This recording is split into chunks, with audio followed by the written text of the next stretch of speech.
Bonjour à tous, nouvelle petite vidéo d'autonomie.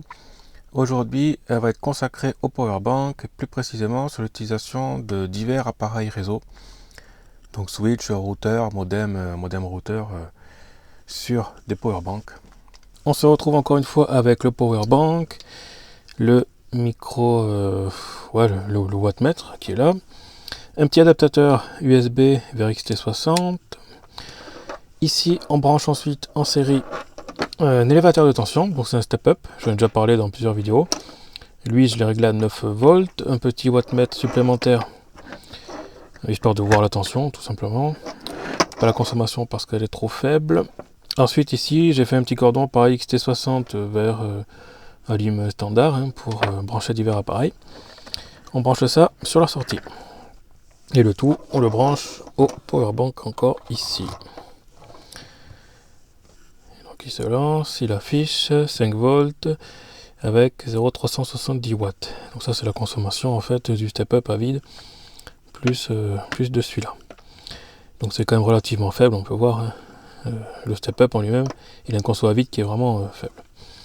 Voilà, maintenant qu'est-ce qu'on en fait ici? Donc là on a du 9 volts. Et bien ce 9 volts on peut l'utiliser par exemple pour alimenter un switch. Si on le branche là, donc on voit bien qu'il n'est pas alimenté, je vais le brancher là. Et voilà, il a démarré. Donc là on est passé à 0,8 watts. Donc une consommation de 0,164 mA. Enfin 0,164 ampères. Donc là, si par exemple on branche une prise réseau là-dessus, on va voir que la liaison va monter puisqu'il y a la box internet de l'autre côté. Et la consommation a légèrement augmenté aussi. On est à 1,2 watts. Donc 0,240 ampères ou 240 mA. On voit ça comme on veut. Donc là on peut voir qu'on alimente un switch à partir du powerbank. Et puis ça ne pose pas vraiment de problème puisqu'en fait c'est une alimentation comme une autre. Donc voilà, on peut voir que ça clignote de temps en temps, donc il y a un léger dialogue de temps en temps.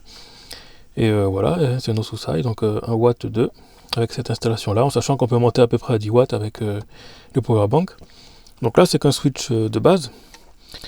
À la base, voilà, ça fonctionne avec ça, mais on peut très bien utiliser à la place un routeur.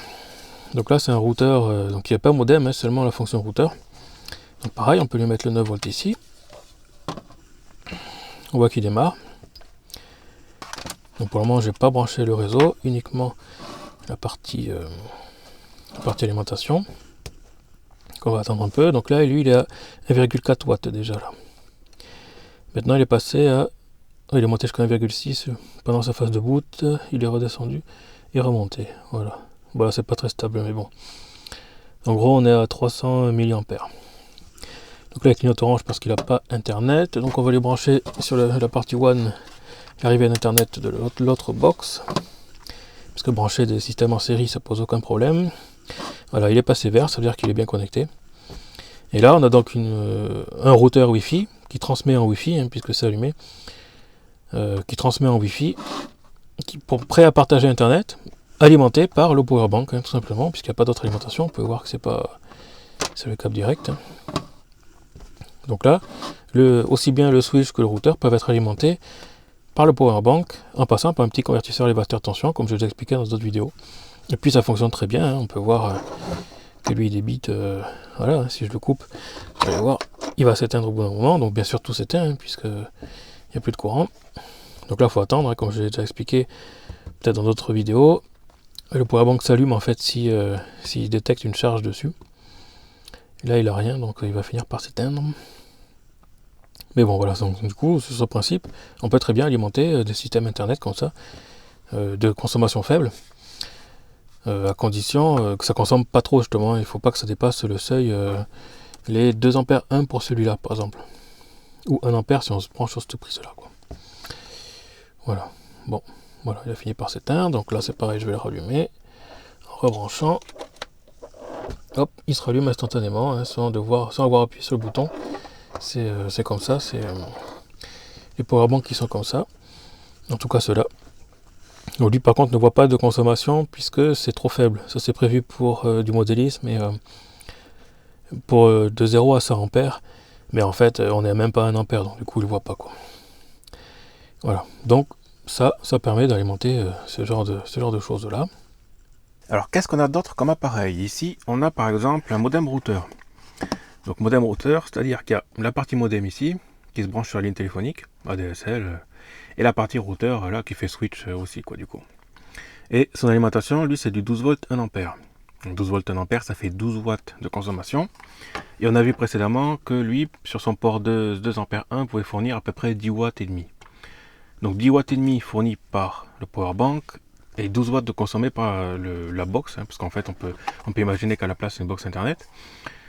Théoriquement ça fonctionne pas, puisque ça consomme trop. Donc on va vérifier ça. Donc là c'est pareil, on passe par un petit cordon. Ça c'est un convertisseur step up, step down qui a les deux fonctions donc. J'en parlerai dans une autre vidéo, je ferai une vidéo spécifique pour ça. Et on branche ça là. Donc là qu'est-ce qui se passe? On voit que le modem routeur est en train de booter. Il va démarrer son cycle tranquillement. Une consommation de 2 watts 8 pour le moment. Le Wi-Fi s'est activé, donc là en fait devant c'est le power. On a le Wi-Fi, après les réseaux sont pas branchés, la DSL, Internet non plus. Voilà. Mais en fait, plus on a de fonctions qui bootent, et plus il va consommer. Donc là on est à passer à 3 watts 7. Mais ça fonctionne parfaitement en fait. Voilà, donc 3 watts 8. Pas si on voit bien. Il y a des petites pointes. Alors après, il reboot parce qu'en fait, je pense que j'ai des faux contacts là dans les prises USB, c'est pas génial. Mais en fait, on peut voir que ça fonctionne parfaitement bien. Comment ça se fait en fait qu'on puisse alimenter du 12 watts à partir de 10 watts? Ben, simplement parce qu'en fait, la consommation qui est indiquée sur la prise d'entrée, c'est la consommation maximale. En fait, c'est l'alimentation minimale en fait qu'il faut. En fait, donc il faut une alimentation en entrée de 12 volts 1 ampère. Mais ce qui est indiqué ici, c'est la consommation maximale de l'appareil quand toutes ses fonctions sont allumées, quand il est à fond, en sachant qu'il y a en principe une petite marge, pour pas que l'alimentation qui est branchée dessus fonctionne au taquet. Donc en fait, même si c'est indiqué pour étant 12 watts, dans la réalité, ce ne sera pas le cas, puisque les appareils en fait consomment moins que ce qui est marqué dessus. Donc c'est pour ça que dans ce cas ça fonctionne, on est à 3 watts 8 et ça fonctionne nickel, il n'y a pas de souci particulier. Bon, à part qu'il y a pas moins de fonctions puisqu'il n'y a pas la DSL et le réseau, mais voilà, techniquement ça peut tout à fait fonctionner puisque la consommation réelle de l'appareil en fait est plus faible. Alors après ça va dépendre aussi du convertisseur, puisque au début j'ai fait une première partie avec ce convertisseur là. Juste avant d'utiliser celui-là, j'ai fait des essais avec celui-là, et celui-là il met l'alimentation en défaut, parce que je pense qu'en fait il consomme trop pour son fonctionnement interne par rapport à celui-là. Bon, celui-là est plus évolué, il coûte un peu plus cher, mais il est plus évolué, et a priori il est plus stable pour cette fonction-là. Donc celui-là je vous en parlerai aussi dans l'éolienne, puisque je suis en train de faire une vidéo en parallèle sur l'éolienne, sauf que l'éolienne fournit du courant quand il y a du vent, et quand il n'y a pas de vent, marche pas, donc je peux pas vous faire la vidéo tout de suite. C'est pour ça que j'ai basculé sur le powerbank. Donc là on peut voir qu'il est prêt, il est toujours allumé, il n'y a pas de souci, il ne s'éteint pas non plus. Voilà. Si jamais vous avez une box qui consomme trop, il y a plusieurs solutions, mais sinon il existe aussi des modems tout simples qui ont seulement une seule sortie réseau.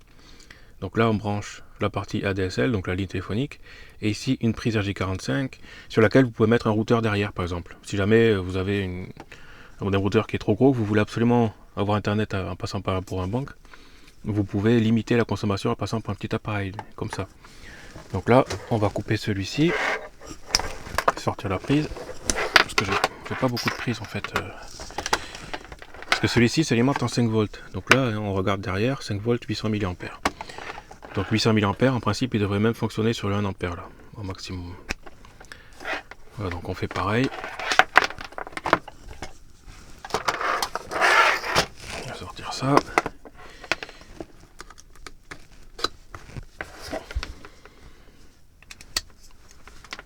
Donc là on est en 5 volts, on peut voir qu'il démarre aussi tranquille. Lui va consommer un peu moins normalement, puisqu'il y a moins de fonctions, donc forcément il va consommer moins. Après c'est pareil, plus le matériel est évolué, moins il peut consommer, voilà. Donc là on a 1 watt et demi, il est allumé. Bon, il n'y a pas de LAN, puisqu'il n'y a pas de câble de branché, ADSL Internet non plus pareil. Mais voilà, celui-là déjà, l'autre il consommait 3 watts 8, parce qu'il avait le Wi-Fi en plus, et peut-être il est un peu plus performant, donc forcément on consomme plus. Mais enfin un peu plus, ouais.